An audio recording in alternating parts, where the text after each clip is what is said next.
Այսօր Հովհաննես Թումանյանի ծննդյան օրն է, եւ այսօրն արդեն 15 տարի է, ինչ Հայաստանում նշվում է որպես գիրք նվիրելու օր։ Օրվա առթիվ բացառիկ միջոցառման փանթես եկավ Հայաստանի ազգային գրադարանը,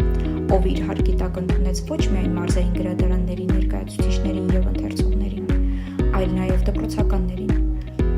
Այսօրը նշանավորվեց նրանով, որ ազգային գրադարան էին այցելել նաեւ ՀՀ նախագահի աշխատակազմից։ Հայաստանի Հանրապետության նախագահ Վահագն Խաչատուրյանի եւ Ինեկո բանկի կողմից գրքեր նվիրվեցին Հայաստանի ազգային գրադարանին։ Փետրվարի 19-ը որպես գիրք նվիրելու օր սահմանվել է Հայաստանի գրողների միության նախկին նախագահ Լևոն Անանյանի նախաձեռնությամբ եւ Հայաստանի կառավարության որոշմամբ։ Տոնի նպատակն է ընթերցանության եւ գրքի նկատմամբ սերը ժառանգել նոր սերունդներին, նրանց հաղորդագիր դարձնել գրականությանն ու հոգևոր